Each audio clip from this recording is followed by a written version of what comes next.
Well, I'm Steve Ridgell, and tomorrow our youngest grandchild, Austin Ridgell, turns 12. And as you know, if you've watched very many of my videos, one of the things I try to do occasionally is celebrate the birthdays and the anniversaries in our family by looking at the people and deciding what I can learn from them. And there's three things that I love about Austin that I'm learning from him. Now, I need to be honest, some of that's a little bit the way I am too, so I probably have an affinity for these things. But I think these are things that maybe you would want to copy also from Austin.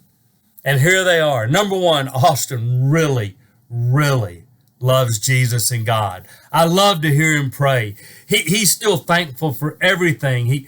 If he visits at the ranch, when he leads prayer, he thanks God not just for the food, but he thanks God for everybody that's there. He thanks God for the beauty of creation. He thanks God for the fun at the ranch. He really loves Jesus and he appreciates God. And I love to be around somebody whose heart's really pure for Jesus. Number two, Austin really loves people. I have watched him. He's been this way since he was about 2. There is absolutely no person that Austin won't talk to and be a friend with. I've watched him as he's gone with me to preach places. He works the crowd. He goes around and meets people.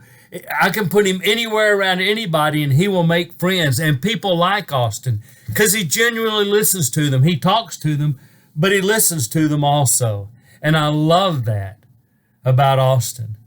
He's really self-confident. We could all use some of that.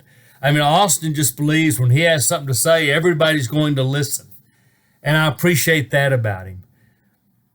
I appreciate that Austin's fearless.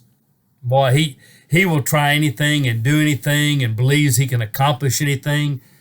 You know, self-confidence is something as we get older, a lot of us lose. I'm glad to see it in Austin, and I hope he always stays confident.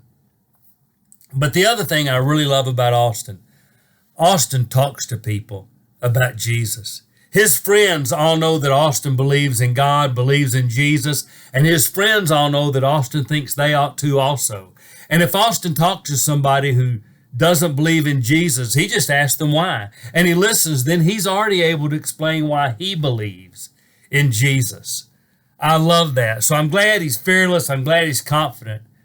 I'm really glad that he loves God with all his heart and that he loves people. And when you wrap all that together and you take somebody who wants to talk about Jesus, well, it inspires me to do the same thing.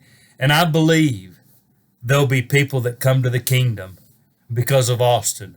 So I want to be like that too. So thanks, Austin, for reminding me to love God, love people, and love talking to people about God.